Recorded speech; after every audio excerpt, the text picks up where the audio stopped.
नमस्कार मित्रों, डॉक्टर संजीव भानावत के चैनल में आपका हार्दिक स्वागत, अभिनंदन।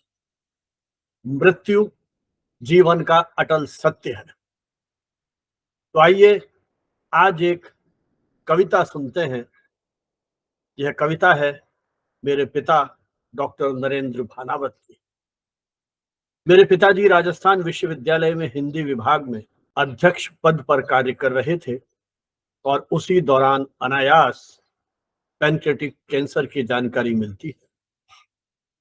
चिकित्सकों से परामर्श किया, मुंबई के टाटा मेमोरियल अस्पताल में गए और वहां उन्हें यह बताया गया कि यह कैंसर अब अंतिम चरण में है और आपका जीवन 6 महीने से अधिक नहीं रहेगा।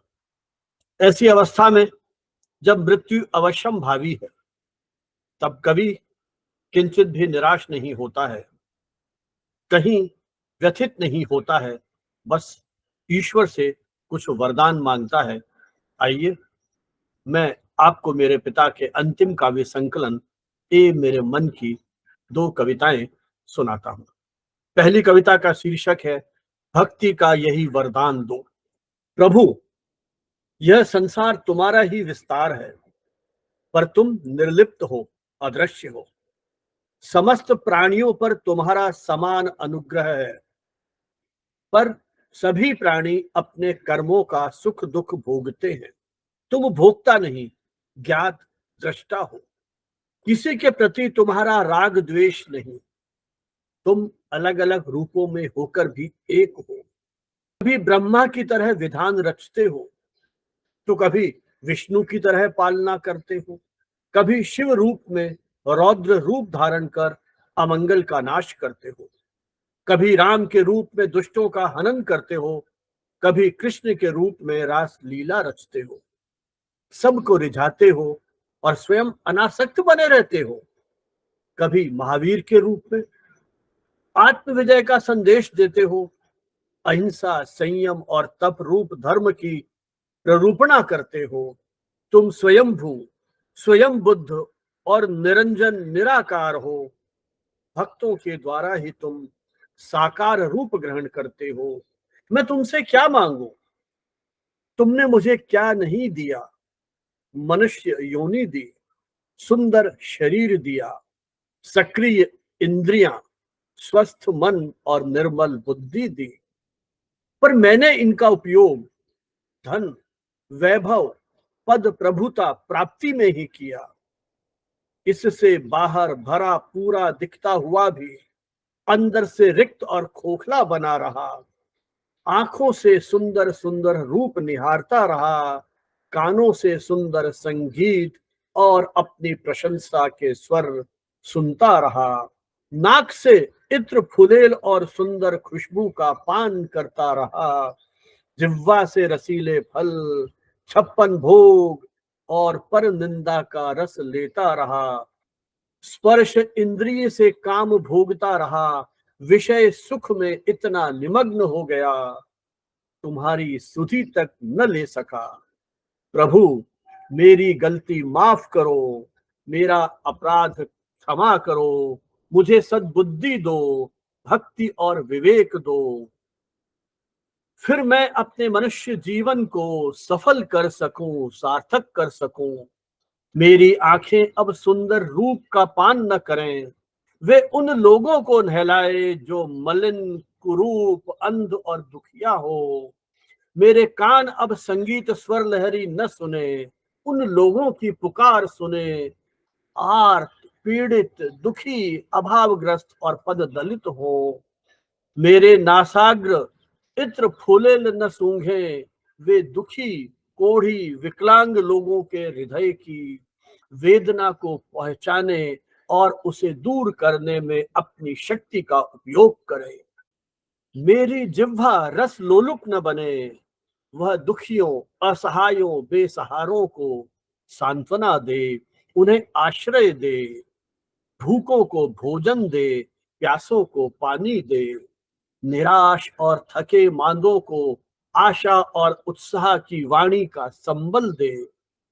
मेरा स्पर्श संतप्तों को शीतलता दे, कठोर और क्रूरता को कोमलता और करुणा का स्नेह दे, काम भोग का त्याग, संयम का विवेक दे। प्रभु, मेरा मन बड़ा चंचल और चपल है, वह दुनिया के किसी कोने में जा बैठता है, जो चाहे वह बटोर लाता है। वह विक्षिप्त और रुग्ण है, यातायाती है, घड़ी के पेंडुलम की तरह इधर उधर हिलता डोलता है, आर्त और रौद्र ध्यानी है। प्रभु, इसे स्वस्थ करो, इसकी अस्थिरता मिटाओ, इसे धर्म और शुक्ल ध्यानी बनाओ।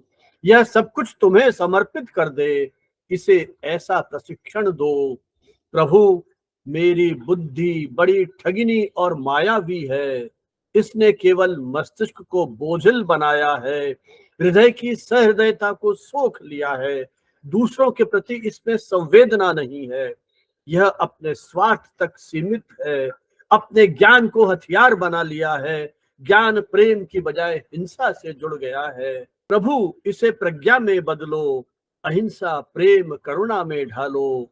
प्रभु, मुझे शक्ति का यही वरदान दो, मैं दूसरों के काम आ सकूं।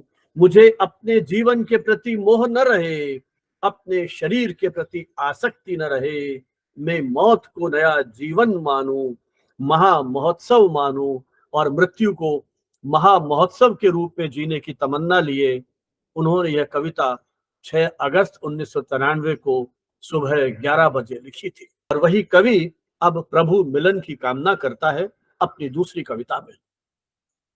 आइए सुनते हैं उनकी यह दूसरी कविता, प्रभु मिलन। प्रभु, मैं तुझसे कैसे मिलूं, मिलन पथ साफ सुथरा नहीं है, जगह जगह वासना के ढेर लगे हैं, अतृप्त कामनाओं के खड्डे पड़े हैं। मिलन पथ निरापद और सुरक्षित नहीं है, विषय विकारों के लुटेरे सशस्त्र चौराहे पर खड़े हैं। मिलन पथ सपाट और शांत नहीं है, कषायों के वर्तुल चौकीदार टैक्स वसूली के लिए अशांत और अधीर होकर खड़े हैं। प्रभु, मैं तुझ तक कैसे पहुंचूं, मिलन पथ के चारों ओर क्रोधाग्नि धधक रही है, अहंकार के भुजंग फन फैलाए विष उगल रहे हैं, माया के मरकट उत्पात मचा रहे हैं, गलत दिशा संकेत देकर दिग्भ्रमित कर रहे हैं। लोभ सब पापों का बाप बनकर तप दे रहा है, सांसारिकता में लुभा रहा है, आगे बढ़ने में बाधा डाल रहा है, बेड़ी बनकर मेरी बढ़त रोक रहा है। मैं किंग कर्तव्य विमूढ़ दिशाहीन संकल्प विकल्पों में उलझा एकाकी जंगल में खड़ा हूं।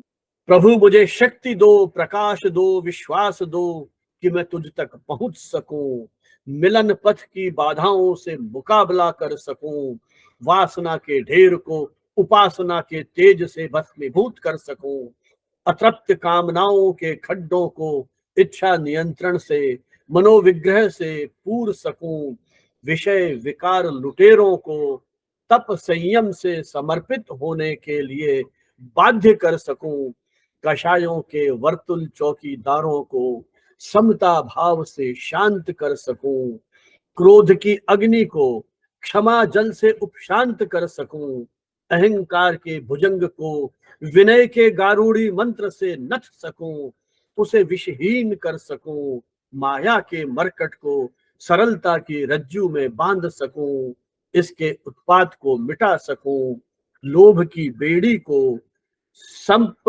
और संतोष से काट सकूं, मिलन पथ को प्राणी मात्र की मैत्री को सुवासित कर सकूं, उसे निर्मल निर्विकार और निरापद बना सकूं।